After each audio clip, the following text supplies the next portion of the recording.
Good evening, everyone. Welcome to our program tonight.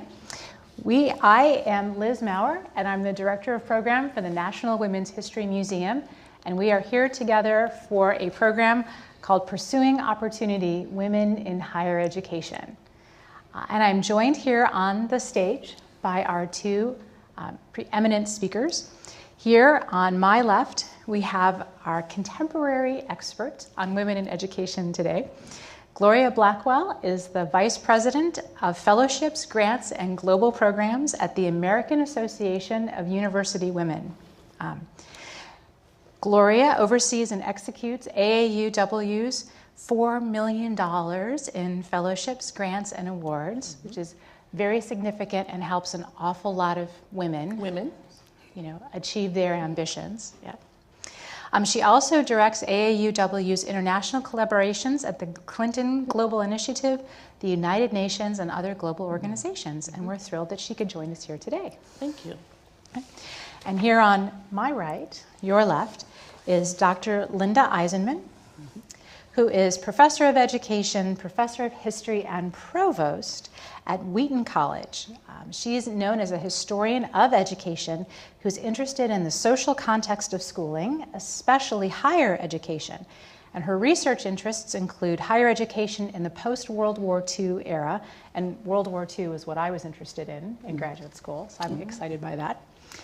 Particularly as it affected female students and faculty, the growth and development of the urban public universities as a new institutional sector, and we're here at an urban, not public, but an urban university, right? In the 1960s, in the United States after the 1960s, and also co-education in colleges and universities from the 1980s to the present, right? So, welcome and welcome. Thank you. Tonight, we want to talk about women in higher education. Education is really a pathway towards self-improvement. And I think we would all agree that while it's wonderful to have the intellectual challenge of education, that really oftentimes it's also seen as the best pathway to secure better employment or a career. And when women came into higher education, it was for them, as it had been for men for generations, a pathway towards improving their prospects in a number of different areas. Today, women represent more than 50% of the student population, undergraduate population, at colleges and universities across the country, which is really a big change from where we were in the mid-century. So we're going to talk a little bit about that as well, I think. But when women, as in any sector, when women come into it, they change it. So we want to also touch on how women have changed public education and how public education, through these opportunities, has changed women. Right. So to start off, I think it would be very interesting to hear kind of a history of, well, when did women go into college? What was essentially higher education for women? And what were the expectations that people had? Well, as you may know, the first college in the United States, Harvard, was here from 1636, and then there were a few more throughout the 1700s, and women were to be found nowhere in those institutions.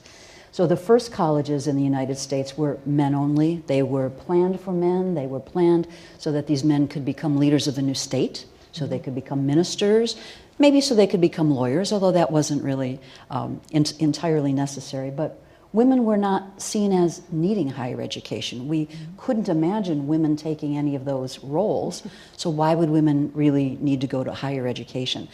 So for the longest time, then, we had just a small number of men's institutions, and it really wasn't until about the mid-1800s, around the 1830s, 1840s, that you started to see colleges opening for women.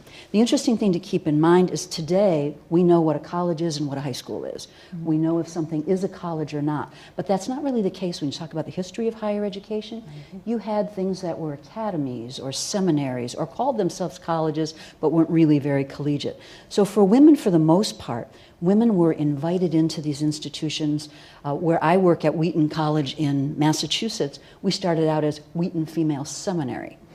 And while today we would think that meant they were training clergy, it really wasn't the case at all. It meant that that was a less than collegiate experience. So for women, it really wasn't until about the mid-1830s, 1840s, Oberlin College in Ohio, which opened in 1833, was the first and only school that opened to men and women at the same time and to African American and white students at the same time. Other than that, it's going to take until the 1860s, 70s, and 80s for the schools that we tend to know of, Wellesley, Vassar, Smith, those schools that started as women-only institutions. Then as you get to some of the schools that people are more familiar with, we had the Morrill Land Grant Act. People have often heard of a land grant university. Well, that was federal money. And those institutions didn't think they were going to start it as coeducational, but when women started knocking on the door in Michigan, Ohio, Illinois, they realized that the law didn't prohibit them, so we guessed we had to open it for them. Although there was a little resistance. There was often resistance, yes. Yep. So when parents were sending their daughters to college, especially as there were more educational opportunities available to them, what was it that they wanted their daughters to get out of their education? At first, no one thought that women not only needed college but should have it, because there really was a feeling that was well into the 1800s that, if you'll forgive the delicacy of saying this, that women only had so much bodily energy. And if they put a great deal of their energy towards intellectual issues, that wouldn't be enough for their reproductive capacities. And so they actually worried about this. The AAUW has a terrific role in this as sponsoring one of the first studies around the turn of the 20th century to say, wait, women go to college, they do marry, and they do have children. There was really something that they called race suicide. There was such a concern that women's health would be affected by going to college that we were concerned about that.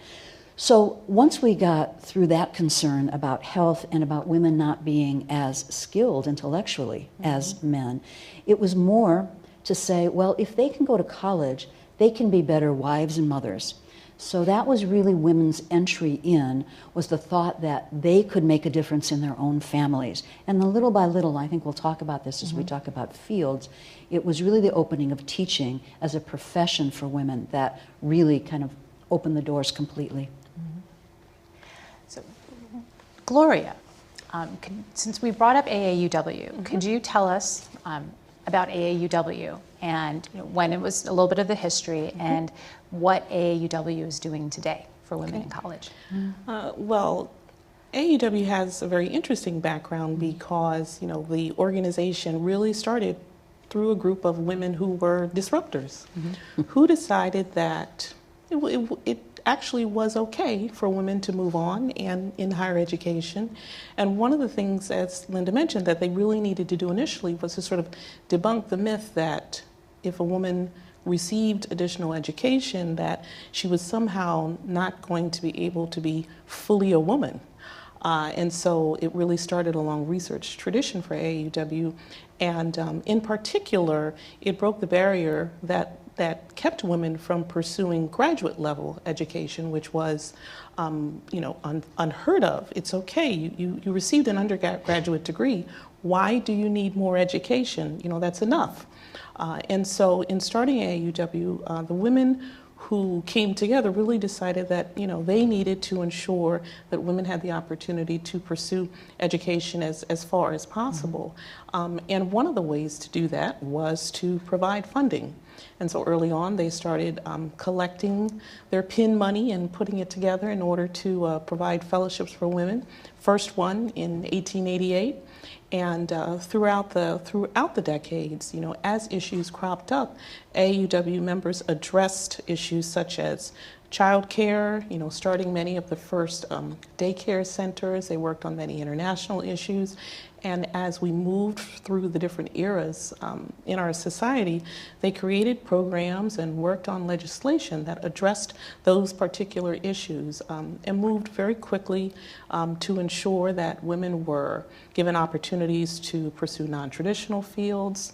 And even though we've been doing it since 1881, and you would think that by now the work would be done, We're still today, offering fellowships and grants to women at different points in their careers, ensuring, that legislation makes sure that women are afforded the opportunities that are provided them by law, working on many programs for girls, and ensuring that, girls have opportunities for leadership. We pay particular attention to the STEM fields, and are doing research on the very issues that, even though they were issues that we saw as needing research, 100 years ago, many of those same issues, whether it's sexual harassment, working on the pay gap, getting more women in non-traditional fields, or tenure issues, we are still doing research on those particular issues as well. So we would like for our work to be done, but until it's done, we're going to keep on ensuring that we have the programs and the advocacy and the research and the philanthropy in place to make sure that women have the opportunities that they should receive in our society. Right. So one of the things that I think a lot of people find interesting is that women do make up the majority of undergraduates right now. Yes. I believe it's 62% of U.S. high school students will go on to college the fall after they graduate, and that 71% of the female high school graduates will enroll, and 61% of the male high school graduates are enrolling.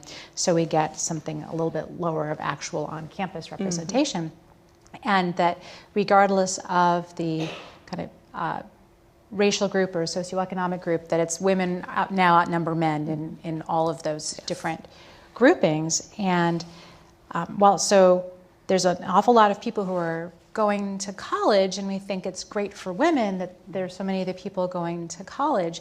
It is then kind of interesting to think about, I think, what some of the barriers are that women might be facing as they go through that process. Like, so we need the grants, or we need the support for them. Yeah, and it's a question that I think perplexes people. Like, people think that there's so many women on campus, they're like, we're like locusts, like it's like this plague of women who are swarming around the campuses. And I say, the number of women on campus has not translated into women in leadership positions, whether it's in business, in academia, so it's not as though these women have now come and taken over society. And it's also that women are still not pursuing non-traditional educational degrees or careers that have kept them behind in wages, and so there's a way in which you can say that they're women. We don't need to make any special effort for women because, look, they're already there. But we're also looking at issues of, who are the people who are teaching our young women? What has happened on our campuses in terms of leadership? Are women becoming professors? Are they getting tenure? How many women are on Capitol Hill? So, education is not sort of the end all for women making progress. And so as long as we see that the numbers are high, but the results, for example, in science and technology and moving into the workplace, are not keeping pace with the number of women who are on campuses. And that's something that interests me as a historian, because what we learn from the history is that access isn't everything. I think for the longest time, the history of women in higher education was written as a story of access. Get in the door, open the door, as I said, even with the moral land-grant colleges and having male colleges open to women. So the story felt like access, but just as Gloria says, simply getting in the door doesn't mean that you're going to have equality of opportunity. Right. Everything's not going to turn out the same. Even worse, what I've noticed, this is a little bit more muted in the last couple of years, but several years ago, we had a backlash, I think, against women in colleges because the number was really so much larger for women than for men. Women became the majority of all college students right around 1980, 1981. So since that time, I would start to hear, is there a boy crisis or a men crisis in higher education? And as a historian, that really began to ring some bells for me because, interestingly enough, the very same argument happened right around 1920 around the high schools. So one of the things that you notice when you study the historical trends is that it's obvious, I think, to everyone that education tends to rise. What used to be the be-all and end-all of a high school diploma, now it's more undergrad, and soon it will be graduate level. So the high schools that we know today, we're very used to high schools having a college prep track and a general track and a vocational track and really a little bit of everything. But that's unusual. That didn't really start until about 1910, 1920. It's what we call the comprehensive high school. So before that, high school was the unusual opportunity that a college was. Many years later. So as high schools began to be more popular, women began to find their way into high school. Women saw high school as the best way for them to get the kind of training into the new field of clerical work, into sales work. So girls started to go to high school, and you heard the same concern, a boy problem. It was called the boy problem. And it was a concern that if women were there, they were taking something away from the men. And I think that was the same concern we see in higher ed, when actually the whole of our enterprise is expanding. Women may be larger in number, but first of all, that doesn't mean men are being shut out. And secondly, as Gloria indicated, it doesn't mean that the same success rate happens universally. Well, one of the things that I found very interesting is in looking at the breakdown of majors between men and women. And so I found it fascinating to learn that something like 80% of the education degrees are awarded to women, and like 87% of the science engineering degrees are awarded to men. And that there's almost a line that you can draw that says mostly women, almost at parity, mostly men, mostly men, mostly men, mostly men. And I'm curious, and I know that when I was growing up, most of my teachers were women. But Your school teachers were women. But like historically, it seems like there's a basis for why there's still an awful lot of women who are education majors and still it's a lot actually of women teachers. a great story, and I love the word Gloria used a little while ago when you said AAUW was created by disruptors. Much of the way that collegiate education was open for women overall was through disruption. And I really like, when I teach this era, I really like talking to my students about the first women and some men who began to see the field of teaching as a wedge, as a way to indicate that higher education was important for women and needed.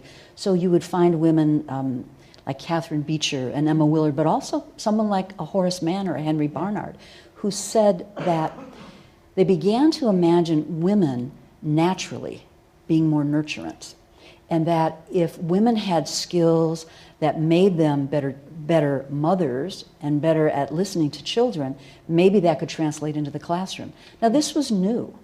Up until then, and I'm talking about the 1830s, 1840s, even into the 1850s, school teachers were men. I mean, if you think of some of those kind of old-fashioned books or woodcuts you've seen with the man teacher who would literally, there was a lot of corporal punishment in the schools. Right. So this was the change that we were trying to make, to say that schools should actually be a place that children want to go to and they could be supported. So who better than women? But what I loved about these disruptors from the 19th century was they said, well, you have to prepare women to be able to do this kind of teaching, so let's open the academies, the seminaries, and the college, and then while we're at it, why don't we make this a public goal? So somebody like Emma Willard, who, my favorite story about her is she created a plan to create a seminary to prepare women to become teachers, and she wanted the New York State Legislature to fund it. But because of the proprieties of the time, when she presented, it was very inappropriate for her to present it publicly, so she sat in a very prim, quiet, disruptorly way and had a man deliver her plea for her. Because she was being smart, she was being strategic, and she knew what she wanted, but she knew what she had to do in order to get it. So it's a long answer, Liz, to your question about why do women predominate so much in the field of education? To me, one of the interesting historical ironies is that women and their advocates used teaching as a way to open up higher education for women, both on the undergraduate level and the graduate level. And then as women became more and more of the school teachers, particularly at the elementary level, high school, as I said, high school was becoming more common. The common schools were growing, so we needed more teachers. As that happened, though, I think the field became feminized. It's called one of the, the feminized professions, along with nursing and secretarial work. And it actually did get devalued a little bit. And by devalued, I don't mean the strength of what it does. I mean the salaries. Even Horace Mann, as terrific as he was for women, used as one of his approaches. Well, you can hire a female school teacher for a third of what you pay a man.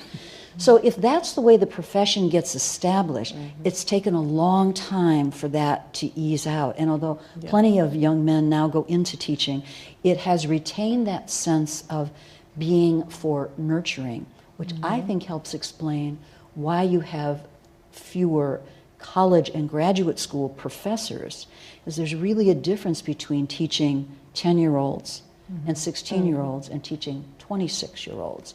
And I think that's all filed into what you're observing about the differences in fields. So when the schools were opening up, and there were more schools that were opening up for women, whether it was women only or women positions, were women, even from the beginning, kind of pushed in a particular direction, or did you see more women across more disciplines? They were, not only were they pushed in a certain direction, it was kind of almost like a shunt.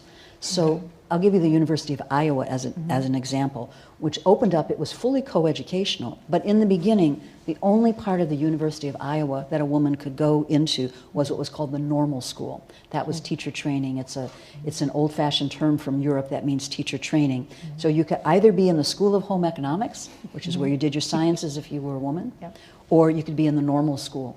So even a woman who was taking a classics degree, or a language degree, or a literature degree. History took a longer time to come. It was assumed that she would use that to prepare to be a school teacher and not to be a professor or a scholar. So it isn't so much that people told them they couldn't do those fields, it's just, it never occurred to anyone that women were ready for that, at least not until well into the 1910s, 1920s, even in the 1930s.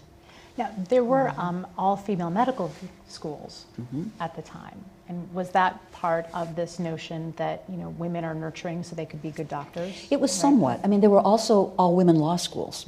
It was, Gloria was getting at it before in saying that there were some graduate level trainings that opened to women, but there was a discomfort with it. There was a sense that it wasn't very womanly. So when you had this original push to open these professions to women, it just felt more seemly. And I think a lot of times, certainly for female physicians, where you had to deal with patients' bodies, and you had to deal with those kinds of issues, it was easier to start in that way. And it took a long time for those type of graduate schools to open to men and women equally. So one of the things that you've written about is that women were 30%, in 1900 there were 30% of all the doctorates received by women in science, which is pretty good compared to today, right? So what are some of the barriers, do you think, to women pursuing degrees in the fields in which they're underrepresented, particularly the STEM fields? Well, I think part of what we see is that, it really starts happening at the middle school level, as girls are doing quite well in math and science, and then at a certain point they become discouraged, self-conscious, less comfortable in their own abilities. And, so an intervention point that we really focus on, is middle school and early high school, because, that helps to translate it into more women going into those fields when they reach higher education. And, the interventions are basically exposure. There are many opportunities sort of outside of school that we think are important for girls to have, because very often in school, in classrooms where people are busy and things are going on and girls may not feel as confident, even though, their math and science scores are, as high or higher than their male counterparts. And so that sort of pipeline issue is one that I think is important. And it's also a preparatory issue that, we have these guidance counselors who are overwhelmed and they have 750 high school students that they're advising about college and professions and careers. And, they're not as well versed as they could be in pointing students, in the direction of potential career opportunities. And I think because of the bias that, that bias that most of us have about sort of what girls are good at, what careers boys should be doing, that's also a way that, girls and boys are funneled into certain occupations. And once they make it to higher ed, then the barrier really is about, not just about preparation, it's about persistence. Excuse me.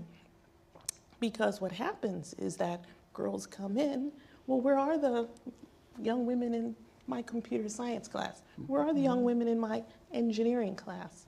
And the professors don't look like them.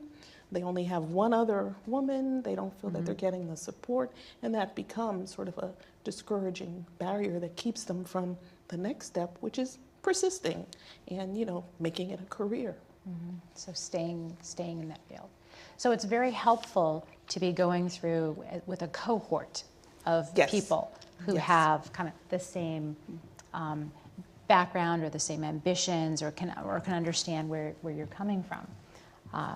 I think it's the cohort and it's also the role modeling that Gloria was getting at.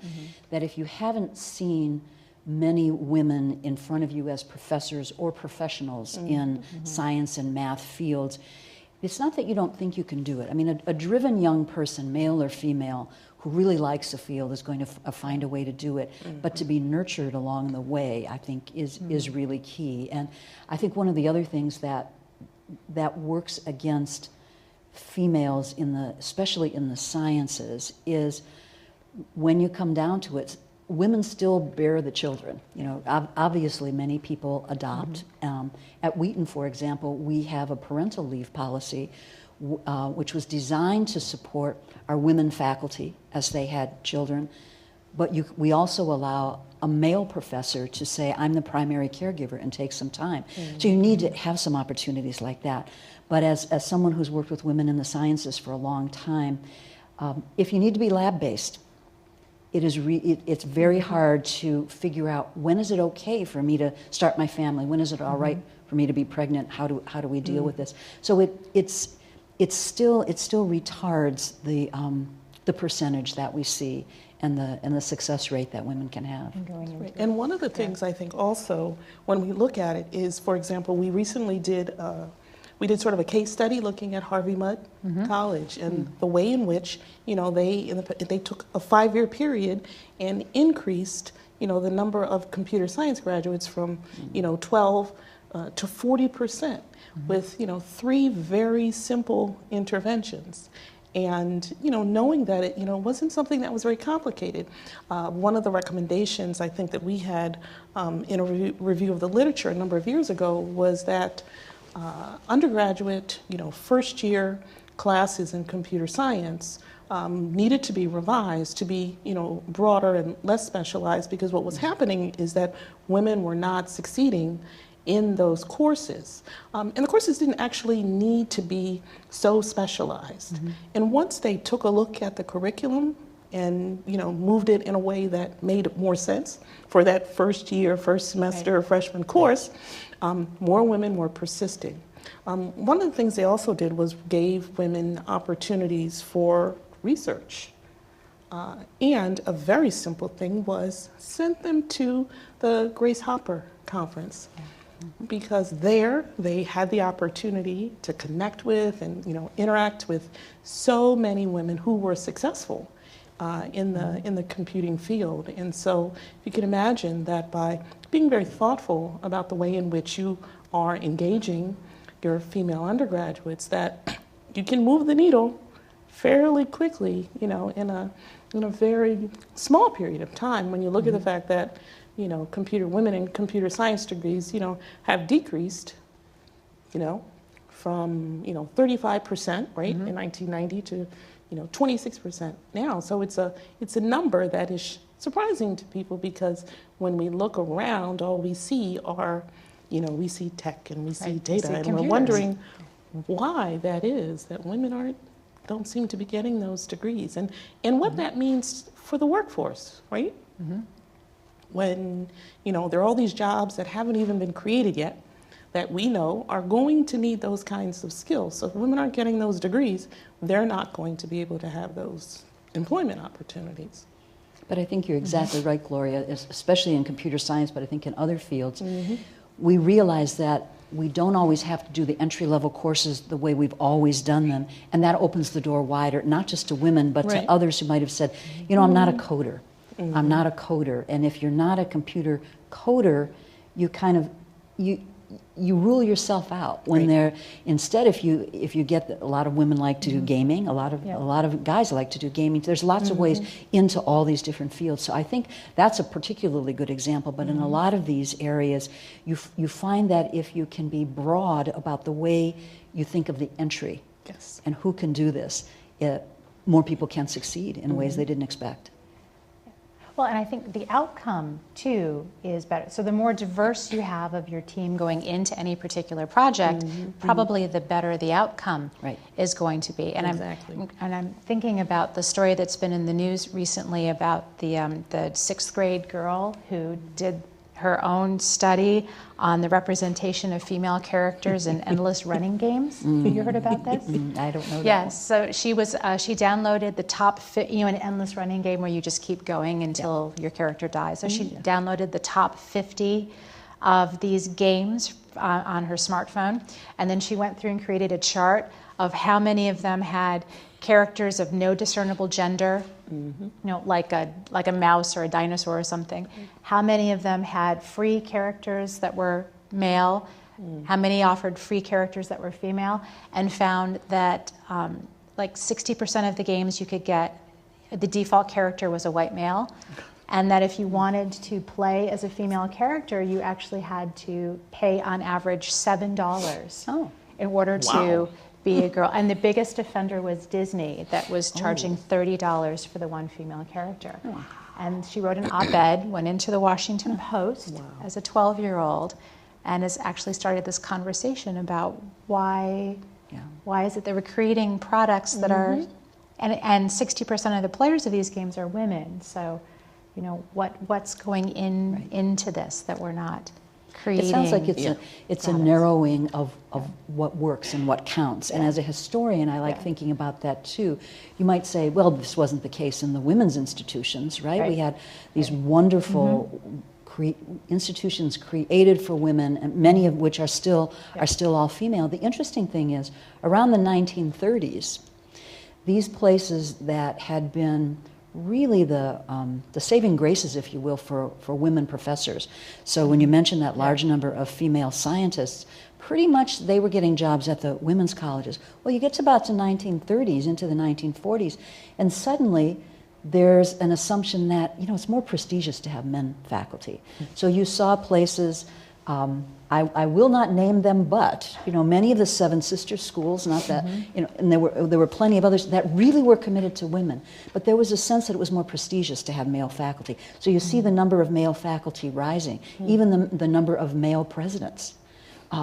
So it's historically, but also currently, this sense of sort of what counts, what's prestigious. I can imagine that in some of these games, if you're still imagining, well, a male character is going to be faster, stronger, the female might not be as courageous. So there's just a lot of symbolism, a lot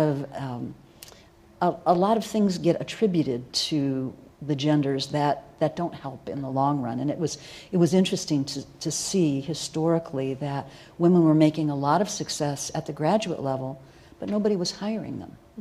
So one of the very founders of the AAUW, Ellen Swallow Richards, who was the first female PhD from MIT in chemistry, basically was hired to teach home economics. Now, granted, that was a while ago. We're talking about that 1898. But the point is, if no one, not no one, but if many people don't see, okay, this person with this skill set can do this work, then it doesn't get wider than that, and then girls and young women don't choose that type of work to begin with. Well, I'm glad you brought up the Seven Sisters, because I think one of the things that we want to touch on or think about is the role of these all-female institutions. And for a long time, there was not only the institution, there were a goodly number of all-female institutions, and then of course a goodly number of all-male institutions as well. But almost even within institutions, there was kind of a segregation too of the women's track and the men's track.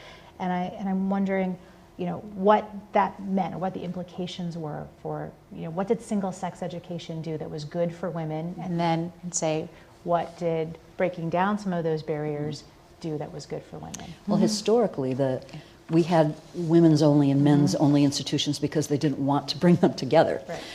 Women really didn't have a choice. So sitting as we are on the East Coast, we have a different kind of a history than if you go to the middle of the country or the West Coast.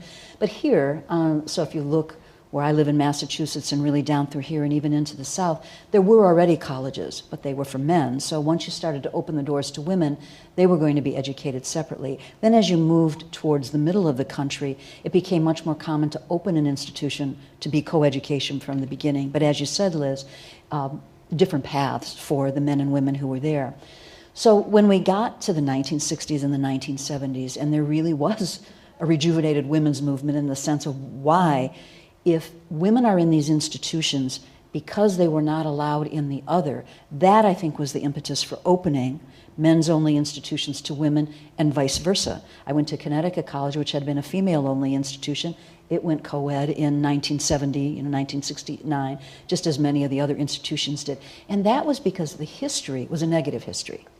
At these institutions, it was segregation because they didn't want them together. What changed for some of the institutions that decided to stay, particularly the all-female institutions, as they moved into the 1970s, the women's movement moved with it, and there was a sense of kind of claiming the power of an all-women's institution, of saying that these are places where women are valued, women's differences are honored, women's career capacities are recognized, and we got into the, if you remember Carol Gilligan and In a Different Voice, in the sense that women approach some things differently, they speak about some things differently. So you see an actual campaign among those institutions that remained all women to say, we are now a very good place for women to be heard, for women to become leaders. And I think that's why many, many schools have successfully stayed all female. For the men, that was what they had always been. So I think your data showed us that only 4 schools are still all male, but many, many schools, dozens, are still all female. So I found 48 all women's colleges still, and that includes Sweetbriar, which is still open, and maybe we don't know, right? So what does AAUW see as the unique role of women's colleges today? Many of our first AAUW leaders of the organization, excuse me, were also presidents of places like Sweetbriar and Barnard, and and so they took the leadership opportunities very seriously because they understood that women's colleges played a very unique role, not only in their own education, but also in women coming forward. Throughout the years, we've had a very strong and very unique relationship with women's colleges. And so, while we don't advocate, one over the other, the beauty of having the choice is what I think is really important. So we understood that, there are ways in which women's colleges meet the needs of women on levels that work for many women. Other women like the opportunity to have the co-educational experience. And as we've looked at things like science and technology, studies have shown that women's colleges actually graduate many more successful women, in the STEM fields. And so there's something about women having an opportunity to speak their minds and not always having to prove themselves, or, you know, having conversations that may at times be more authentic, being listened to more, having the opportunity to have more female role models, you know, and that's an opportunity that isn't always replicated when we're looking at coeducational institutions. And as we today fund our fellowships and grants, you know, we fund women across the spectrum of institutions because we understand that, you know, women have different needs. And without having that opportunity, I think that it would be a great loss, because there are so many, you know, successful women who look at their experience at a women's college as really the defining point of their lives as young women, and as having propelled them in ways that they don't feel that they would have been able to move forward if they had gone to a coeducational institution. And in fact, here in Washington, D.C., we have Trinity University, which has really made quite a name for itself, a reputation, as enrolling, say, less traditional students, so more older women, you know, people who are not fresh out of high school, women who are not as, who maybe below the median income, right? And so have sort of identified a group of people who they have created very unique services to meet.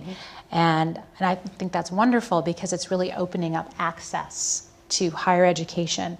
And, you know, of course, there's no monolithic group of, I mean, we like to talk about women's history, but, you know, women occupy every group, so there's no monolithic group of them.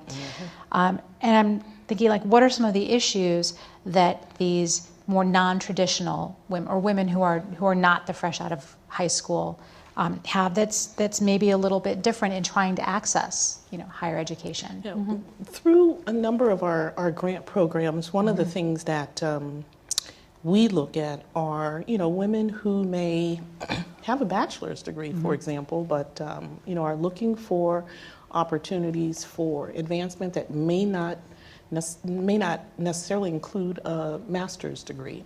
And so this year, for example, we're funding someone who is at a community college who is learning how to use big machinery and welding, and, you know, it's the most amazing thing. She sends us these pictures of her in the shop with all of these men and massive machines that I would be afraid to even touch. Yeah. You know, in a non-traditional way, you know, she's found a career that, you know, whatever she got her bachelor's degree in was something that, you know, she's moved on to do something different. So, you know, giving women choice.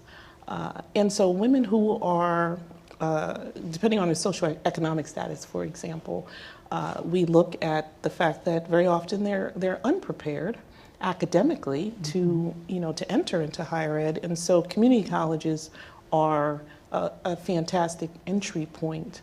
Non-traditional students also have, very often are mothers, and, you know, who are older and who may also have other responsibilities within a family that traditional undergraduates, you know, don't have. And so the resources that they need are very different. And, you know, the way in which we create services for them, I think, are very important. And so when we read in the media very often, when we talk about women and women on college campuses, you know, there really is this sort of, there's this woman that they're talking about. I'm not really sure who that woman is, because, you know, there are many, many women with so many different needs who are represented on campuses. And so when we talk about African American women and Latinas, you know, we're looking at some very different statistics. We're looking, you know, at the fact that, you know, African American women, you know, earn college degrees at a very, very high rate.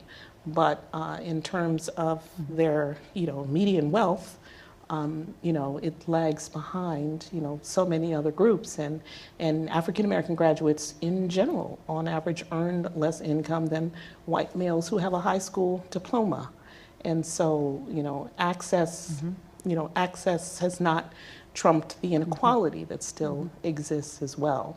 And I like the model of many of the programs that look at education for non-traditional or first-generation students in a more holistic fashion, not just plopping down someone on a college campus and saying, well, you've made it.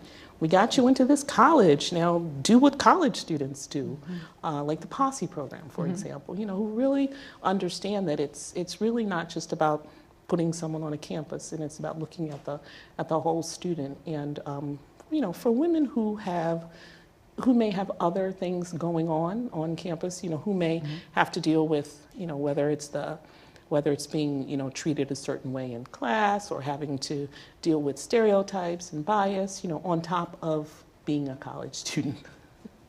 Liz, we tend to forget how recently those changes have occurred.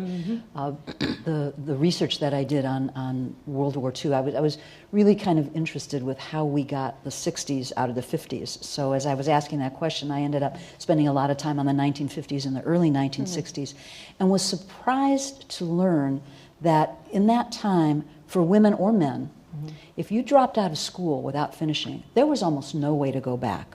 It was like a course. And if for family reasons, for financial reasons, again, this was men or women, if you only did, let's say, 2 years or even 3 years and just couldn't finish that last year, you could not go back. You couldn't be a non-traditional student. And it was the early 60s that changed this. And this was a place where women's efforts actually changed it for everybody else. Because there were a number of women, usually women presidents, of some of female institutions and some of not, who said, we are losing, women are losing. We're losing their strengths, we're losing their skills because we don't have any flexibility. So they created what we now know of very comfortably as continuing education. This was unheard of before about 1960, 1961, 1962. And as the doors opened to reclaim women, if you will, who usually had gone home to start their families, and then when they were 26, 27, 28, kind of looked around and said, well, my kids are in school now. I really wish I'd finished that bachelor's degree. There was almost no way to do it. If you tried to go back to a college, they said, well, okay, but you have to take, your swimming test and your phys ed and these things. So it wasn't really working. As the programs created to make it easier for women to resume their education, it actually ended up benefiting everybody. So we think of this as, oh yeah, everybody, can have non-traditional students, but it was really not until the mid-60s that started and then grew to be more, as Gloria said, more thoughtful about what it means to be a first-generation student, what it means to be someone from a low-income family, as more and more federal financial aid began to pour into colleges in the 60s and especially in the 70s.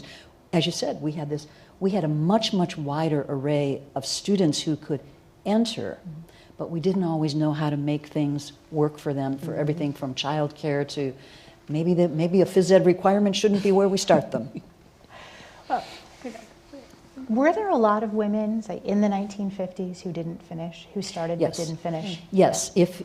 I love to read Betty Friedan's The Feminine Mystique, which came out in 1963. And we tend to think of it as just a polemic. She was just angry. It's actually a fantastic, well-written, well-organized, and well-researched book. The statistics in there are pretty amazing. And she really complains about the fact that a third of women didn't finish. Well, interestingly enough, that number hadn't changed.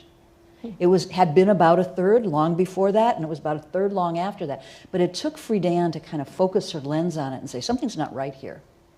Because why are women dropping out and dropping back? So it was really more an understanding at that point that we were just losing those skills. And that's what seemed to her to be particularly sad. One of the things I love about the book that very few people who aren't educational historians don't necessarily see in it, that I think someone like myself did, is she asked for a homemaker's GI Bill of Rights. She said the GI Bill was so successful at bringing veterans into the colleges.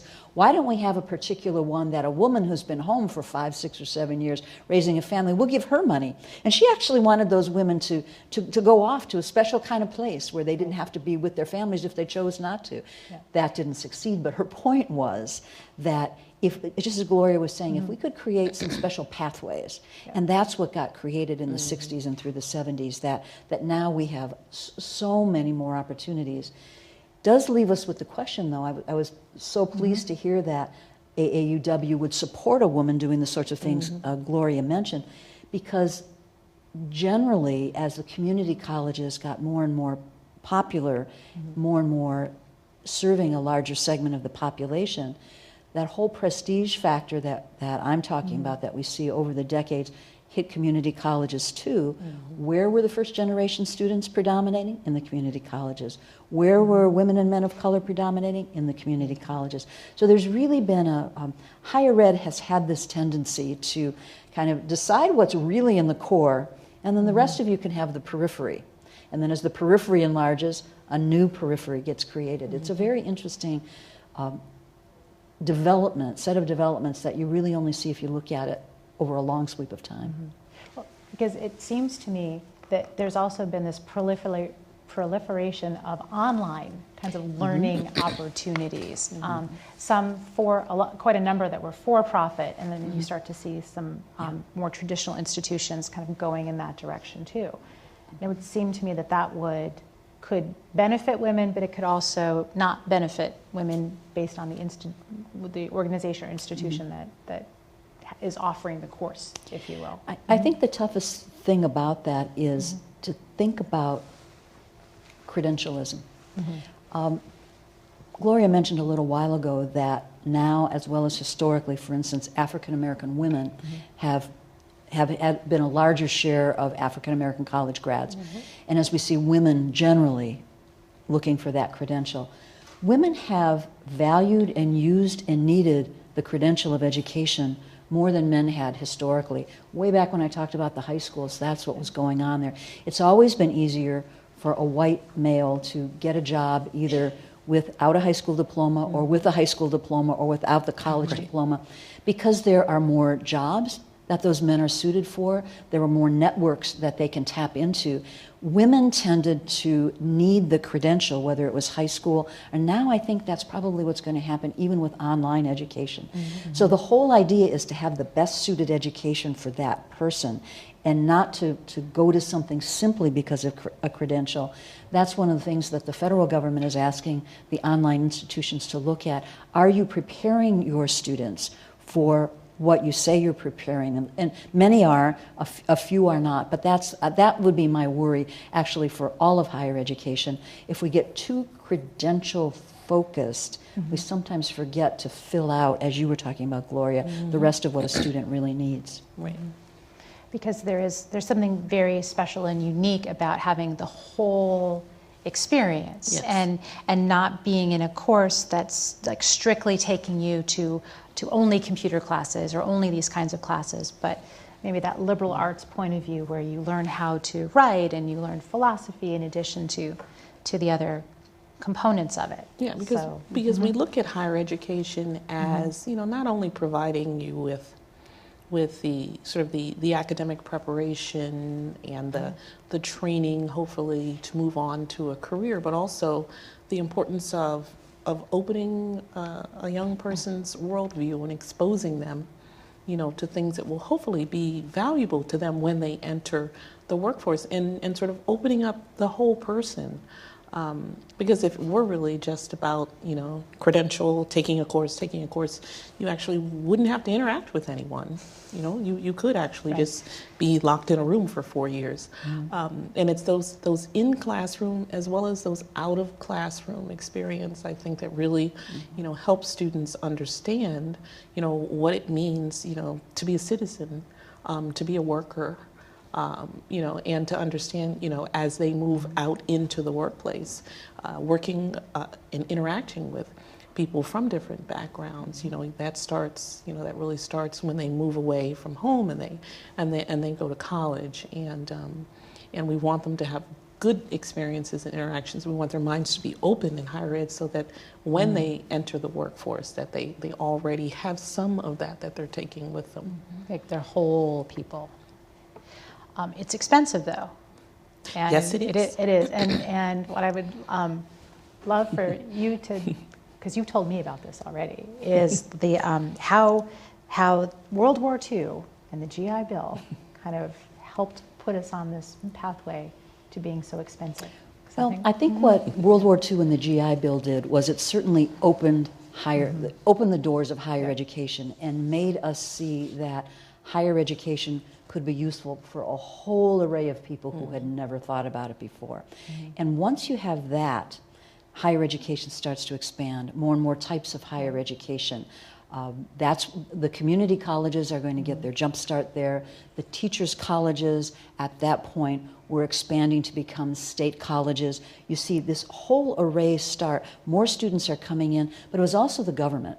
This was really the first time where the government, the federal government, said, we will fund you, and we will fund you, and we will fund you. What was unique about the GI Bill, it was the first time that the money went with the student. And as the money went with the student, the institutions are looking for the students. So the whole growth started then.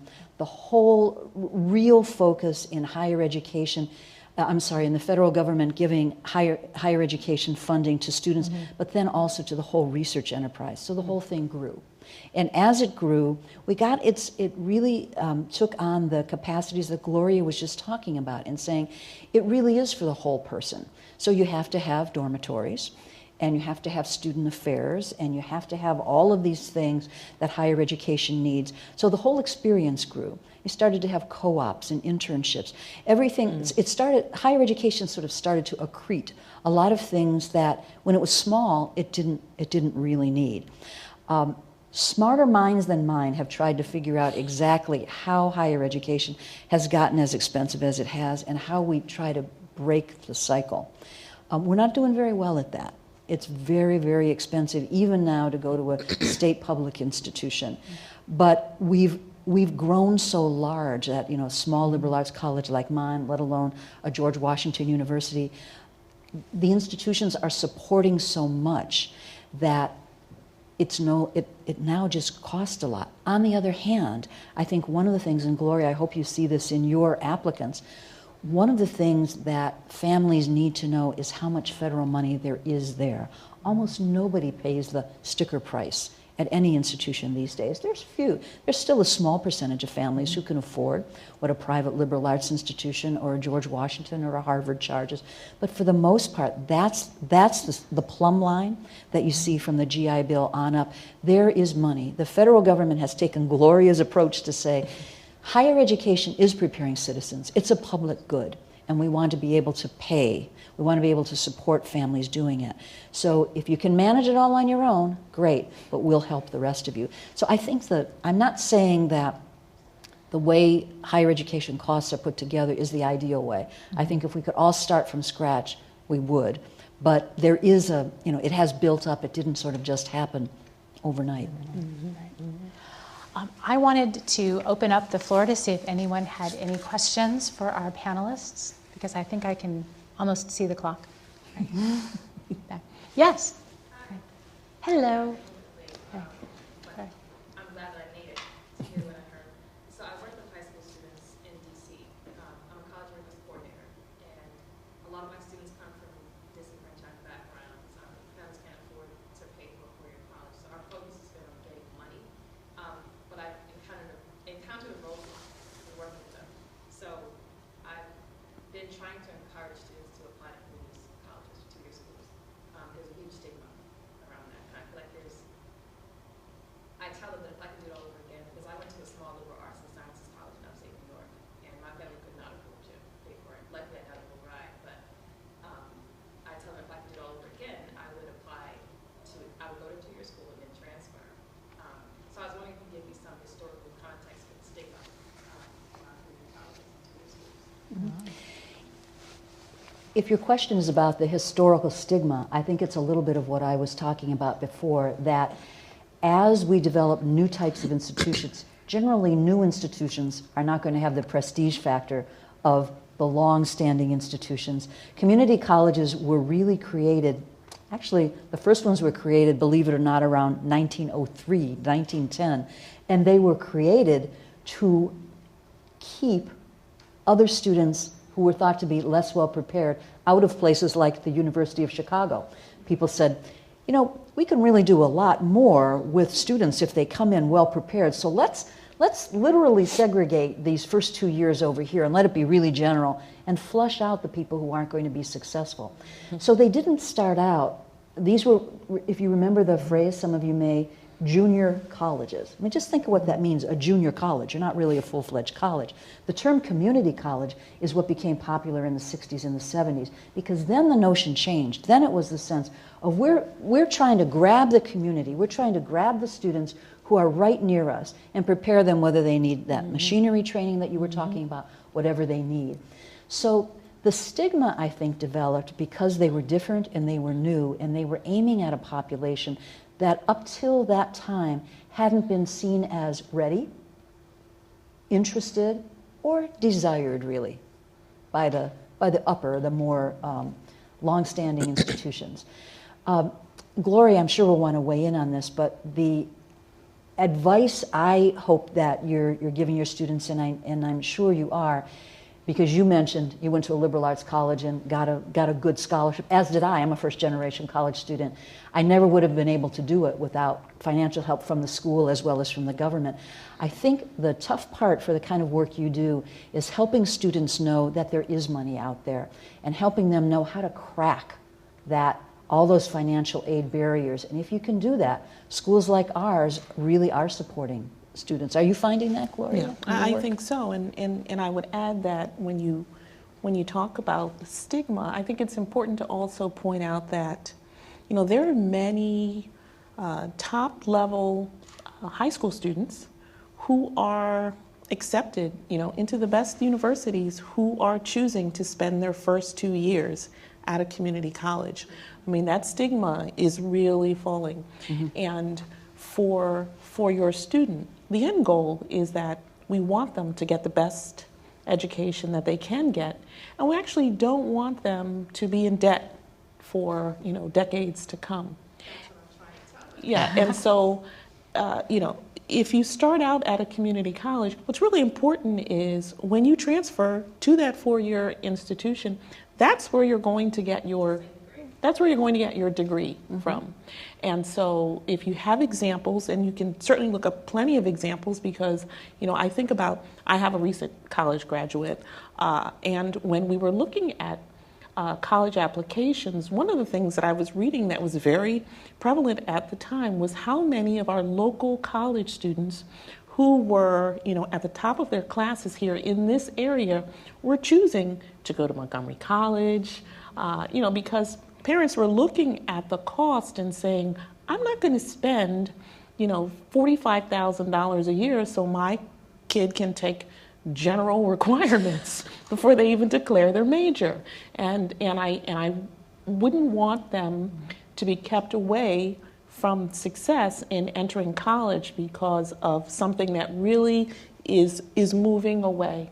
You know, community colleges are gaining in importance, they're gaining in prestige, and I think many people who are now, you know, $150,000 in debt wish that they had spent time at a community college, because, you know, when there isn't that money, the first thing that people have to do is look at, I have to take out a loan. And so, you know, women in particular, if you're taking out a loan, once you start in the workplace, unfortunately, you may be earning less than your male counterparts. And so, you know, you're going to have the same student loan and you're going to pay the same amount for your education, but it may be difficult to pay that large sum of money back. And if you can pull out, you know, some examples of how it just makes sense. And I think that many people would not blink at spending those first 2 years. I think Gloria's right. It's changing. Really it's changing by the Almost year. has to. And I'm sure you guide your students this way, but the four-year schools are seeing this now, and they're reaching out to do what they call articulate.